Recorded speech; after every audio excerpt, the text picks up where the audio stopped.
Hello everyone, welcome to this video about time value of money. We're going to just take a look at the basics, and this is a concept that is used many places in accounting, so I hope you find it helpful. Alright, so we're going to talk about the difference between simple and compound interest. We're going to look at the difference between present and value and future value and define those terms. Then we're going to calculate present and future value of a single sum, so one amount of money, describe annuities, explain the difference between an ordinary annuity and an annuity due, and then finally calculate present and future value of an annuity. Now, simple interest is probably the interest that you are familiar with from maybe elementary school, high school. Simple interest is just principal times rate times time. And the principal is the amount that was invested. The rate is the annual interest rate. And the time is the time as part of a year or the number of years. Now, I've been teaching this for a very long time. I can tell you that time is the place where students get into trouble because the principal amount that's invested is given to you, the annual interest rate is given to you. But sometimes students get confused with the time because the time, you have to remember, the trick here is that it is in terms of a year. So even if you have, for example, a 30-day note, remember that simple interest is calculated in terms of a year. So it's always like 30-day note would be 30 over 360, or 1 month out of 12 months, right? Part of a year, because interest rates in the US are required to be stated annually unless it says otherwise. So let's take a look at a quick example of simple interest. You invest $10,000 for 4 years at a 6% interest rate. So you take $10,000, you put it away, you're getting 6% simple interest. So if you do a quick calculation, you're going to think, okay, $10,000 times 6%, I'm going to make $600 a year, right? So the total interest is going to be principal times rate times time, the 10,000 times the 6% times 4 years. So the total interest that you're going to earn is going to be $2,400. And then the maturity value, or the amount of money that you will have at the end of the 4 years, is your initial investment plus the interest. So the investment was $10,000, the interest was $2,400, so now you have $12,400. So that is simple interest. Now, let's talk about compound interest, because compound interest is what is used in many accounting applications and finance applications. So I love this quote. Compound interest is, I don't know for sure if Albert Einstein said it, but we'll go with it. Compound interest is the 8th wonder of the world. He who understands it earns it. He who doesn't pays it. Now we're going to take an example of that. Look at an example of that. Someone I know and love well, which was my dad, used to say compound interest is king. Now, compound interest is interest earned on the principal plus any previously earned or incurred interest. So the interest builds upon itself. So if you put that money in the bank and it earns interest, then you earn interest on the interest. So that's like a bonus, right? Because you're earning interest on money that you didn't even put in there to begin with. All right, so let's take a look at a few examples. Now, this is not take out your calculator. This is, let's just imagine, just pull a number, what you think is the correct number, right? So don't worry, this is not calculation. But let's say you put $1,000 in an account earning 5%, and every year for the next 30 years you put another $1,000. At the end of 30 years, how much money are you going to have? What do you think? 30, 31,500, 51,253, or 66,438? Think of the answer in your head. If you said 66,438, you're right. That is the power of compound interest. You deposited 30,000 and you ended up with 66,000. So if you're young and you start depositing money now, this is the power of compound interest. Let's look at another example. What happens if instead of 30 years, you put away $1,000 for 40 years? How much money would you have? Now, look at the numbers again. Pick a number. What do you think is the right answer? And It is again D, 120,800. So this is why we say compound interest is king, because when you put money away and let it work for you, it's going to grow like crazy. All right, now let's look at the other way about compound interest. Let's say you go on a shopping spree. You charge $2,000 on your credit card. If your credit card has an 18% interest rate, which is probably pretty average, if you look at your card, you're probably going to have something along those lines. You make a minimum payment of only $50 a month. How long is it going to take you to pay off that debt? What do you think? It is 182 months over 15 years. How much interest are you going to pay? $2,400 interest on that $2,000. So you see that compound interest is a two-edged sword, and that's why that quote is so important. So in this case, compound interest is your foe. Watch out for credit cards. I'm not saying don't use them, but do not let the balance sit there. You need to pay it off right away. All right, so let's look at the difference between present and future values and how all of this applies in accounting and what some of the calculations you're going to need are. So first concept is $1 received today is worth more than $1 received in the future. So what does that mean? If somebody said to you, okay, I'll give you $10,000 today, or I'll give you $10,000 2 years from now. Well, why do you want the $10,000 today? There's a few reasons for that. Number one, the $10,000 that you get today can be put in the bank and earn interest like we just saw, right? Maybe the future getting the $10,000 is not as reliable. Maybe you don't know for sure if you'll actually get the $10,000 in 2 years. And then there's inflation. And by the way, inflation is not built into these calculations, but there is inflation. So even if you didn't earn any interest, the money that you get 2 years from now is not going to buy as much as the money that you get today. So present value means a value of a sum today. So if you're getting $10,000 today, that's the value today. Future value is how much that money will be worth in the future. Let's take a look at an example. So let's say we get that $10,000. That's our amount that we put into the bank. That's our present value. Now we're looking at compound interest. 1 year from now, remember we said the first year we're earning 6%. So the first year we earn $600, which is 10,000 times 6%. Now, the next year we earn more money.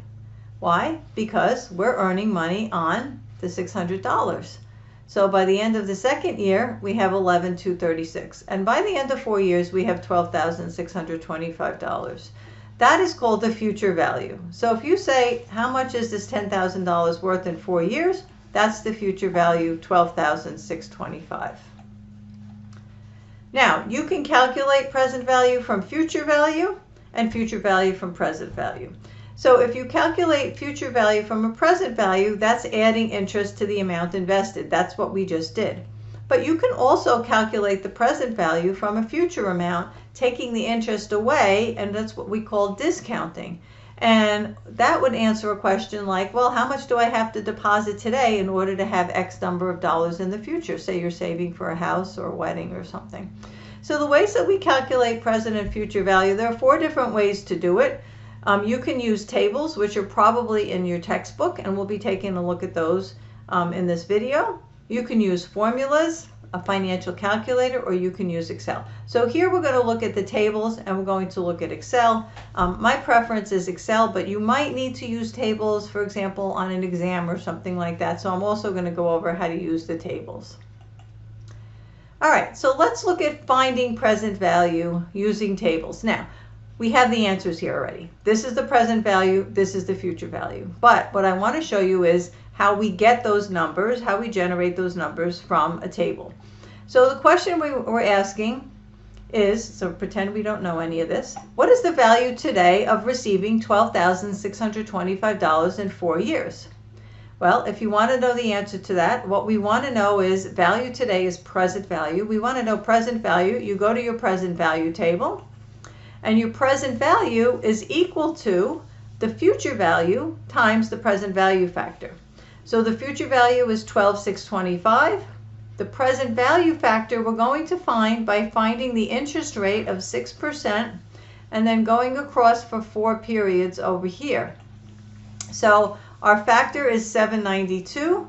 We multiply our future value times our present value factor, and that gives us our present value. This came out to 99.99, so I rounded it up so it's going to look the same. But you know, these numbers only have 3 digits. Yours might have 4 or 5 digits. The more digits you have, the closer the numbers are going to be. But you're in the ballpark, okay? So that's how you find present value with tables. Now, let's look at present value with Excel. All right, we're asking the same question. What's the value today of receiving $12,625 in 4 years? All right, so we go to Excel and we use the present value formula. So you say equals PV, and then it's going to prompt you. It's going to ask you, what is the rate? So you click on the rate. What is the number of periods? It says NPER. Number of periods is 4. Then it's asking for payment, and the payment is something we use with annuities, but we're not using that here because we're not looking at an annuity. We will look at that in a minute. And then finally it's asking you for the future value, and we put the future value in as a negative amount. And what do you get? Well, it gives you the $10,000 that we knew already was the answer. Okay? So using Excel, once you do this, and particularly if you set up the data like this, it's very easy. And there are a few different formulas we'll be using, but they all prompt you for the same kind of amount. So once you know how to do this, you're going to be able to do it very quickly and easily. All right, now let's take a look at future value. So here's a question you might want to know. How much will my $10,000 investment be worth in 4 years? So the question we want to know is, we know the present value. We have $10,000 today. How much is that going to be worth 4 years from now? So we go to the future value table, and we're going to do what we did before. We're going to say the future value is equal to the present value of $10,000 times the factor. Now again, we have a 6% interest rate, and we have 4 periods, so we're going to be coming over here. Multiply your 10,000 by the 1.262, and you get 12,620. Close, right? Close to the number that we calculated before. All right, now let's look at future value in Excel. Again, we're doing the same thing we did before. We want to know what our future value is, so we use the future value function. So remember, your function is always going to be the thing you're looking for. So you're going to be looking for present value, you'll be looking for future value. Soon we're going to be looking for the number of periods or the interest rate. Whatever the thing is that you're looking for or missing, that's the formula that you're going to use. So we're using the future value. Again, it's going to prompt you. What is the interest rate? What is the number of periods? What is the present value? We put that in as a negative number. Remember, we put in an extra comma because the payment, we don't have a payment. When you click that, what you get is 12,625 rounded up, the same as the number we had before. All right. So present value and future value in Excel, very easy. Now, let's say we don't know the interest rate. We want to know, what interest rate do I need to earn to have 12,625 in 4 years if I invest $10,000 today? So we can do that use 2 different ways. We're going to look at how we do it with the tables. So remember, our formula said the present value is equal to future value times the present value factor, right? So our present value is 10,000. I'm doing a little bit of algebra here. That's equal to 12,625 times the present value factor. Divide both sides by the 12,625. And you get the 10,000 divided by 12,625 equals your present value factor. And that gives you 0.792 when you divide through. Now, we know our N, or our time period, is equal to 4 years. So we go to the table and we go across at 4 here. We know the number of periods is 4. We go across at 4, and what do we find? We need to earn 6% in order to have 12,625 in 4 years. So we get the factor, and then you take the thing that you know. In this case, we know the number of periods, and you find the interest rate. And we're going to do something very similar when we have a missing number of periods, because you might know the rate but not the number of periods.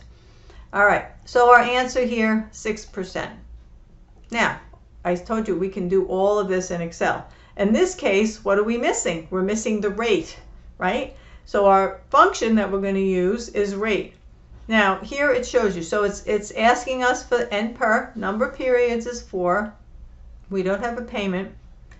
Our present value is 10,000. That gets put in as a negative amount. Our future value is 12,625. And you hit enter and voila, you have 6%. Okay, so that's going to generate the rate that you need very quickly and easily. Now let's look at what happens when we don't know the number of periods. So we know that we have $10,000. We know that we need 12,625. And we know we're earning 6%. How long is it going to take us to get from 10,000 to 12,625? Again, we're going to come back here. We're going to do the same thing we did before. We divide through, we get our factor. Now, we know that our rate is 6%. So we come here and we're like, okay, let's go down the 6%. And we see the 792. And then we go across and the answer is 4 years. Okay? So that's using the tables. Now we're going to look at doing the same thing with Excel. In this case, what are we looking for? The number of periods, or N per. So put all of the information in. We're putting in our rate we know is 6%. Remember, we don't have a payment, so we skip that. Our present value you put in as negative, a negative 10,000, and the future value is 12,625. Hit enter and you have 4 as the number of periods that it's going to take you to earn turn 10,000 into 12,625. Now let's take a look at annuities. An annuity is an equal payment equally spaced in time. You're going to see this many times. You might think to yourself, well, my rent is an equal payment equally spaced in time, right? Every month I have to pay X number of dollars for rent, and every month on the 1st I have to make the same payment, right? Car payments are annuities, mortgage payments are annuities. So let's take a look at this annuity. This is this is every year a payment of $100,000. Now there are 2 kinds of annuities. The first kind is called an ordinary annuity, and in that case payments begin 1 period from now. So that would be that would mean that if we're dealing with a transaction today, our first payment would be 1 period from now. One place where we see annuities would be bond interest. So for example, if a company issues bonds, they don't pay interest for however long the first interest period is. Maybe 6 months later they pay their first interest payment. Now an annuity due, payments begin today. So for example, if you're renting a place and you're paying rent, the landlord's not going to say, let's wait a month and then you can pay me. No, you have to pay right up front, right? So you pay at the beginning of the month for rent, and that would be an annuity due. All right, so let's look at the future value of annuities. We're going to be looking at ordinary annuities here, but you can look at annuities due, annuities due also very easily. You're going to use the same concepts. All right, so here's the question. How much will I have at the end of 5 years if I invest $100,000 at the end of each year and the interest rate is 7%? All right, so we're going to put in $100,000 at the end of every year. So we go to the table that says future value of ordinary annuity. We're looking for 5 years. So we go across here, 5 years. We have an interest rate of 7%, and we find a factor of 5.751. Now, with annuities, you multiply the factor by the amount of each payment. Be careful. So we're not using the whole 500,000, right? We're using the amount of each payment. And of course, you always do what I call a reasonableness check. You look, does this number make sense? Yeah, we're putting in 500,000, we're getting back 575.1. That sounds reasonable, right? But if you put 500,000 in here by mistake, you'd come out with a very big number. So here we are. The answer is 575.100. Now, if we wanted to use present value tables, remember I said that we have the payment in here, and the payment is for an annuity. So if we want to know future value, we're using the same function as before. Our interest rate is 7%. Our number of years is 5. Now we're putting in the payment amount, which is $100,000. And our answer is coming out to be the same answer that we found before, approximately 575,100, 575,074. Okay. All right. So now present value of annuities, but we want to know how much do we have to invest today to take out $100,000 at the end of each year for the next 5 years when the interest rate is 7%. This is the kind of question you would ask about, say, a 401k. Say you want to take out $100,000 every year when you retire. Well, how much do you have to invest in order to end up with enough money to take that out, right? So here we're asking, again, the 5 years with the interest rate of 7%. And here we're looking at, again, present value of an ordinary annuity. We go to the 7% and the 5, and we find 4.1. So the amount of each payment is $100,000. The factor is 4.1. That gives us an answer of $410,000. So you have to put $410,000 in the bank today in order to be able to take out $100,000 every year for the next 5 years, assuming you earn 7%. All right, now we can do the same thing with the present value function. How much do we have to invest today? Again, what is our amount? We know our answer is going to be around 410. So our interest rate is 7%. Our number of periods is 5 years. And our payment is $100,000. We put that in as a negative number. And that's all you need to put into that formula. Hit enter and you get the 410, same number that we came up with over here. Okay. So that's all I have for you in this video. There are other complications that you're going to run into in present values. I wanted to keep it short and just give you the basics. Thanks for watching. Please subscribe to my channel if you haven't done that already. I would appreciate it. And I'll see you in the next video.